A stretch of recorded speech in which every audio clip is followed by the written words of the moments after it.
Rugby World Cup 2023, folks. Samoa and Argentina. 19 points to 10. Argentina get a kind of... Well, it's a win. It's not an emphatic win. It's not a terrible win. It's just a win. And Samoa will be a bit disappointed with how kind of few shots they were able to fire in this game. I'm going to go through some key events and stats, and you guys can let us know your thoughts. Didn't get up to watch this one live. I thought about it at 3:45 in the morning kickoff.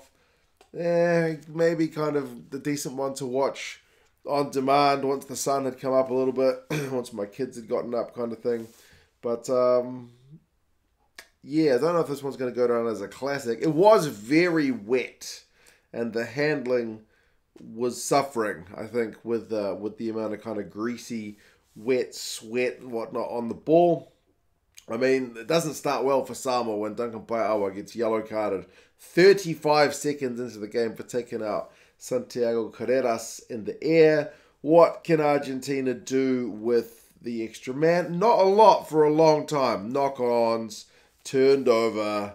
Eventually, after like Leali'ifano had been kind of closed down from a free kick where he started moving forward, ended in a scrum. Like eventually Argentina were able to go wide, left to right without knocking the ball on, getting a bit of space and sending Boffelli over on like 9 minutes. It took a lot of work, but 7 points to 0 Argentina. And they did take a long look at the Paia'aua yellow card in the bunker, because usually we've seen some decisions come back a minute or two later. This one was a good 6 or 7 minutes before they gave the referee the call that it was going to remain a yellow. They seem to have taken a really good long look at it. But yeah, 7-0 early. Argentina, they don't know that's going to be their last try of the game, but that is their last try of the game. The closest they got to looking like scoring after this was mauls, really. They never really looked like cutting the Samoan defense open, but neither did they look like conceding any tries from any kind of distance. The one that they conceded was basically from a tap and go. So, yeah, Argentina don't do themselves any favours when they kick it out on the full after the restart outside their own 22, or was it taken back into the 22? So kind of poor form. There's more turnover ball. Boffelli smashes Leali'ifano. Samoa get a penalty. They missed that kick, which is a bit of a let-off. Argentina penalty conceded at the breakdown. Samoa got their best chance to attack in the Argentinian half to knock on. It's just the greasy nature of the ball, man. Nobody could hold on to the thing. Then Argentina extended their lead on 24 minutes when Samoa were offside to make it 10 points to 0, which at that point was looking pretty comfortable. But then Argentina got pinged at line-out time. It was Samoa's turn to knock a penalty over. Bounced off the crossbar, so Leali'ifano managed to nail that one. And to be honest, I talked him up in the pre-match. Leali'ifano didn't have his finest shift, eh? I mean, Samoa wasn't able to get any attack going forward. So, I mean, part of that comes down to the forwards getting you some go-forward ball. They didn't have it in this one. So, and his goal kicking just was a little bit off today, sadly. 32 minutes, Argentina go through 12 phases. Can they get a line break in the wet weather? No. Do they knock it on? Yes. Samoa kick clear, but like the closest thing Argentina can get to a line break is from a quick line out where Mallia scampers down the touch line. Eventually Samoa concede a penalty, so it's 13-3. I mean, Argentina still managed to knock it on from the restart, and then Samoa were able to get a penalty, which they missed. So it's just like, yeah, it's not the greatest first half of rugby you'll ever see. Samoa did have one chance from a great kick chase a bit later before half-time. They opted to go for touch after they got a penalty, but then they lost the line out. Argentina got tackled back in their own goal. So Samoa on 5-metre scrum. Talmatin, they knock it on. It's just like, oh, man, who's going to make the fewest errors? It's 13-3 at half-time. Second half at least stopped raining, but they still start the half with kind of a knock-on. And then Samoa penalty conceded at maul time. Argentina, interestingly, opted to turn the screws. They stopped opting to shoot at goals. They they went for a maul, and they got a penalty, or they got stopped, and then the ref determined it was unplayable, but it was Argentina ball, so 5-metre scrum. They went for the corner again after a penalty. It was a high tackle on Boffelli. Oh man, they just kept getting, stopped. There was nothing much going on. Matera opened up one of the best chances of the game when he put a little dink through on 51 minutes. Samoa conceded a penalty at the breakdown. Messy line out. Samoa go offside again. They finally get a yellow card warning because they have conceded a fair few penalties. Argentina opt for the 3.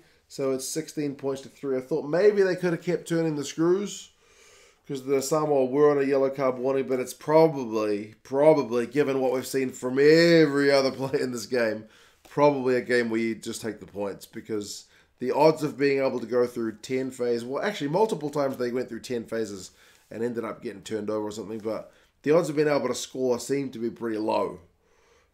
Argentina probably let the game get away from them on 56 minutes. What I'm saying by that is, they had a chance to put it beyond doubt on 56 minutes when they had a scrum penalty and a long shot at goal, but they missed it. If they get that one, it's a 3-score lead, and I think the game is done. But they missed that one, and then Argentina are actually put under the most pressure of the entire game. Boffelli had to sweep back from some amazing ground to cover when Samoa put a kick through. He saves them a try there. Samoa's best chance when they had a man outside. Was it a 2-on-1 or a 2-on-2? But Fritz Lee knocked it on anyway. But they finally did get themselves on the board when they had a scrum in Argentina's 22. It was after Argentina had kind of stripped the ball back into their own goal area and been put under some territorial pressure for the first time in probably the second half. And when they get a penalty, Samoa just tap and go it. The line-out's been a bit messy, so I see why you don't go for the line-out. The scrum's a bit of a gamble, so just tap and go. And it works, man. 3 or 4 phases. Malolo, he's one of the greatest guys from close range to stop. He is a beast, and it's 16 points to 10. So at least, by that point, it's game on. It is game on. But, yeah, Manu concedes a penalty on 78 minutes, and Nicolas Sanchez just slots a long penalty to take the game away. So 19 points to 10. So, yeah, man, it's honestly a game of missed chances. Samoa had virtually no ball, no territory. And Argentina, for all the ball they had, knocked the ball on a lot and didn't exactly look cutting in their attack. I don't think any side is going to look at these two sides from this game and think that's a side that's a real threat. But the conditions were very tough. So, yeah, I still think both these sides could have played a bit better than they did today. But ultimately, Argentina keep their campaign alive.